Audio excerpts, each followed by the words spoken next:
looking at being more self-sufficient over the winter, this is a good crop for you to try to grow. Today I'm planting some Laurentian rutabagas, or also known as Swedes. I'm not sure if that's how you pronounce the variety, but I believe it is. These take 90 days to reach maturity. These are a cool weather crop. They don't really like it above 75 degrees. The ideal range is like 40 to 60, so they're perfect for fall and early spring.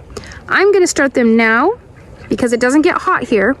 My plan is to overwinter them, so we don't get real cold. I'm in zone 9B. We can dip into the 30s, and I've never had them die off from those low dips. So I read that they can survive in the higher 20s, but if you get below like 25, they're probably gone. I'm planting a different variety of edible seed every day for 100 days. Today is the 61st day of planting a different seed. First thing I need to do is get the ground ready. So this is my carrot bed, and I raked up the sides and made it a raised bed because it will get wet here in the winter.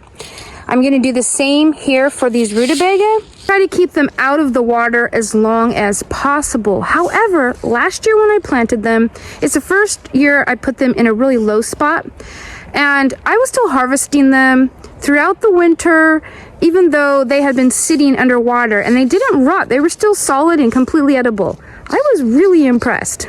Don't do that. Mushy. So I don't know how these survive so well, but I'm not complaining. So I'm gonna get rid of all of the little weeds that have already popped up in here. This handy dandy little tool just easily rips them up by their little roots. Okay, that was very quick. The weeds are gone. Now I'm gonna make a hilled bed. Okay, I'm just gonna make a bed by raking in the sides.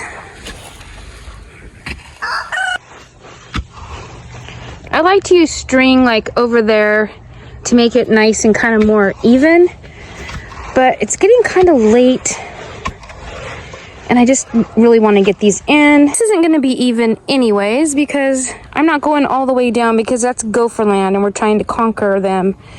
So I'm stopping there and going this way.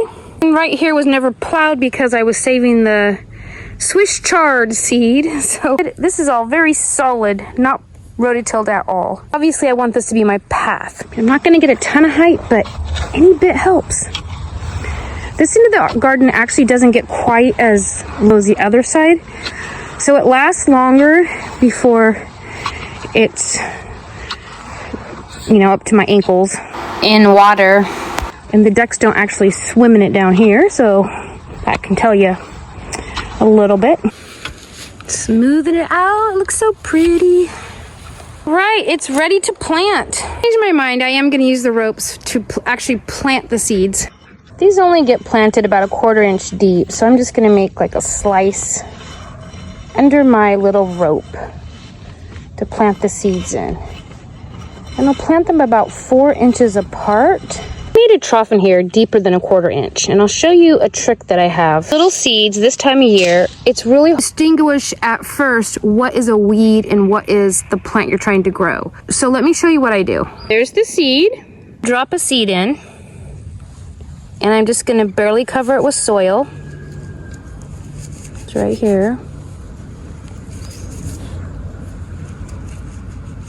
That's probably more than I wanted actually, but anyways, I'm going to press down nice, and then right around where I planted it, I'm just going to put a little bit of eggshell. You can use whatever you have just to mark, so I know this is where that little seed is supposed to come up, and any other thing around here I can go ahead and pull it because it's a weed.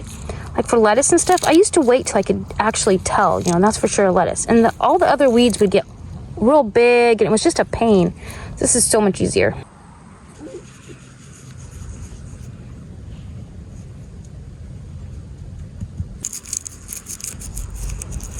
This is not enough eggshell to deter any slugs or anything. The whole point is just marking the row. Ended up with 24 rutabagas or Swedes in this row. I'm going to plant some more later, but the rest of this bed will be saved for something else. These are really good seed for winter storage. These store really well actually. They can store for, I don't know, 4 or 6 months. In the ground here, we can overwinter them and store them the entire season until it warms up.